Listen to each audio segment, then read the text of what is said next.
So we finally got more information on the PlayStation 5 with the embargo seeming to be lifted today with reviews coming out. But something I'm really interested in is how is the backwards compatibility going to work on the PS5? And for what I'm seeing, it's going to work great.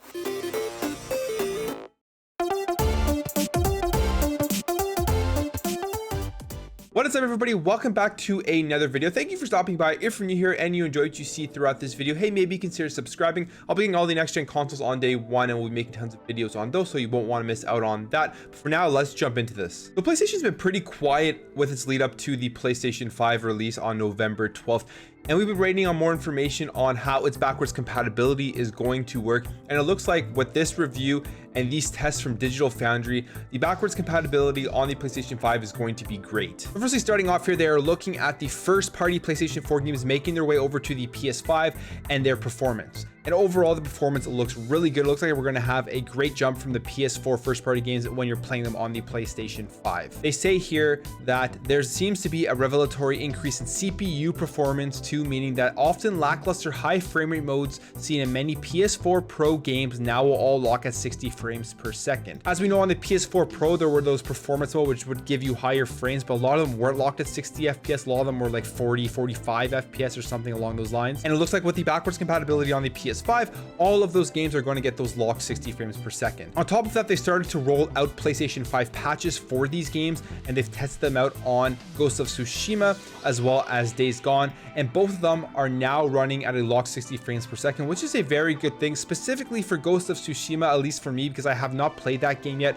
and I'm really excited to try that game out on the PS5 now at 60 frames per second. I'm actually happy that I've waited to play it. So all in all, you can expect first-party Sony games to have great backwards compatibility with 60 frames per second on the PlayStation 5. And as we know, when you get your PS5 and you sign up for PlayStation Plus, you're going to get that PS Plus collection, which gives you the catalog of backwards compatible PlayStation 4 games coming over to the PS5. And I'm guessing that a ton of these games are going to have that locked 60 FPS. Now, the thing is, lots of games don't have unlocked frame rates with the PS4 and the Xbox One version. So those games have the frame rates capped to 30 FPS. It won't matter how much more powerful the Series X and the PlayStation 5 were.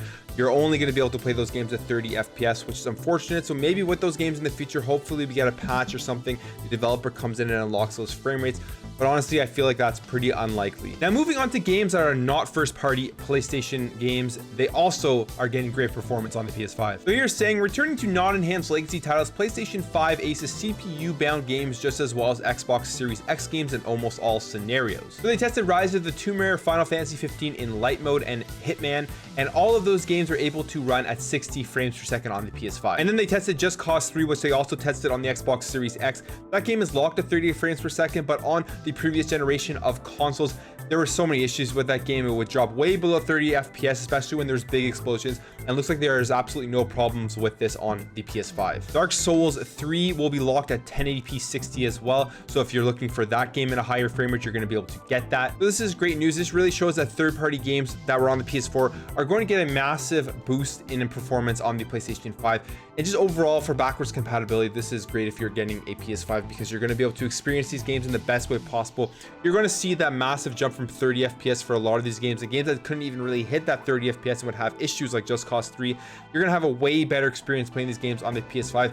And I've played backwards compatibility games on the Xbox One X, games that just look and run better, Xbox 360 games, original Xbox games, and it really is a brand new experience. So I would highly recommend definitely checking out games that you want to try out from the other previous generations on your PS5 or your Xbox Series X. Now we move on to here, which is an interesting point that Digital Foundry goes into, and they're talking about the jump from the PS4 Pro to the PS5, and then from the Xbox One X to the Xbox Series X. And they're saying that the PS5's 10.3 teraflops effectively delivers a 2.45 times multiplier in compute performance. This has a lot to do with the resolutions, because the PS4 Pro versions compared to the Xbox One X versions will be running at lower resolution, so that upgrade from the PS4 Pro to the PS5 is going to have a bigger multiplier. For example, they use Sekiro Shadows Die Twice, and the PS4 Pro version utilized a checkerboard rendering to an 1800p against the Series X, which ran at a native 1800p. So that jump from the PS4 Pro to the PS5 is allowing Sekiro to run at a constant 60 frames per second, because they are still using that checkerboard solution compared to the Xbox Series, which has somewhat small dips. It's not a big deal. You won't really see that massive a difference between the two versions, but it goes from 50 to 60 FPS depending on where it is in the game. But in general, it's still great, but it is also running at that native 1800p on the Series X. Now, as we remember, there was the weird cases of the Assassin's Creed games that Ubisoft came out on the Ubisoft Connect and said that they're not going to work on the PS5, and then they retracted that statement because basically these games are going to be running with issues on the PS5 with backwards compatibility. Digital Foundry went in and they confirmed that that is the case. These games can run on the PlayStation 5. They are backwards compatible, but there are big issues with them compared to the Xbox Series counterparts. So this here says, but there is a sense that some games don't fully enjoy the full power of the new PS5 processor. The legendary disc version of Assassin's Creed Unity with its unlocked frame rate produces a flawless 60 frames per second experience on the Xbox Series X. The PlayStation 5 disc code is similarly unlocked, but certain areas of the game and depth of field heavy cutscenes see performance plummet, sometimes as low as mid 30s. Could it be that compatibility mode is in place that limits GPU clocks to base PS4 spec? We know that this is an option available to developers now as they certify their new PS4 titles for PS5 play, and maybe that explains what is going on with AC Unity. But yeah, that's interesting. We'll have to see how this plays out down the line. We'll have to see if more games have this problem with backwards compatibility, but that is why Ubisoft put that statement out and then retracted it, because there's obviously going to be issues with those games and the backwards compatibility. Now, when it comes to HDR, we know that Xbox has that auto HDR feature, which kind of takes games that have no HDR in it and applies a filter to make it look like there is HDR. And it's saying here that there is no real alternative to Xbox's innovative auto HDR technology, and neither is 16 times an isotropic filtering forced on incompatible titles in the way it is on the Series consoles. So I mean, that's going to be a difference in the two backwards compatibility modes on the Series versus the PS5. You're going to have that awesome auto HDR technology that is going to enhance the look of the games that you're not going to have on the PlayStation 5. Now, one other thing I want to talk about were the load times between the PS5 and the Xbox Series X when it comes to the backwards compatibility. And this is really interesting to see because, as we know, the PlayStation 5 is said to have the faster SSD, but it looks like the load times are faster on the Xbox Series X versus the PS5 for backwards compatible games. So we're starting here looking at Batman Arkham Knight.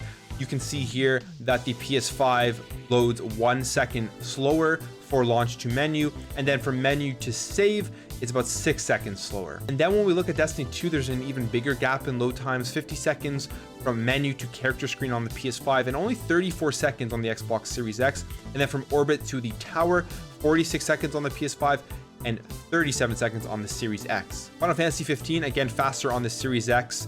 As you can see, launch to menu, 39 on the PS5, 33 on the Series X, menu to save, 25 on the PS5, and only 10 seconds on the Xbox Series X's internal SSD. Monster Hunter World for launch to menu, 31 seconds on the PS5, 23 seconds on the Series X, and then menu to save, 13 seconds on the PS5, and extremely fast 6 seconds on the Series X. That's crazy. And then finally, Red Dead Redemption 2, 30 seconds from launch to menu on the PS5, 26 on the Series X, and menu to save. This is the only difference where the Series X is slightly slower. It's 34 seconds on the PS5 and 36 seconds on the Series X. So in general, this is interesting to see that even though the PS5 is supposed to have the faster SSD, games are loading faster on the Xbox Series X. So all in all, in conclusion, the backwards compatibility for the PlayStation 5 is a good thing. I think backwards compatibility for the next generation with the Xbox Series X and S and the PlayStation 5 are going to be really big, and they're going to be features that a lot of people take advantage of, and a lot of people who didn't think they would be taking advantage of it will be taking advantage of it, especially in the first year of these consoles when the optimized for Series X or the optimized for PlayStation 5 games are going to be few and far between. But yeah, Sony has been really quiet on their marketing and really quiet on really giving out information about the stuff, and it's just been very confusing for everyone.